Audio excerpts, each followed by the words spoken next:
great thing for Columbia. It's a great thing for everybody.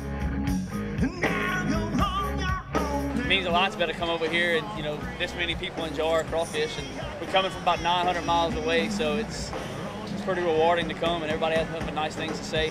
It's a lot of fun. The weather's amazing. It's not too hot. It's sunny. It's great for business. I mean, as long as we can come out here and have a day like today, we'll be good. So pull the tail off. But you just pop him out like that. You have the tail. And then you just come skinning back. Oh, the rest of it out. It gets really messy.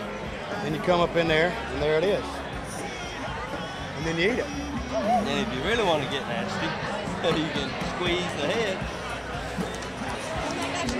and suck the juices out of it.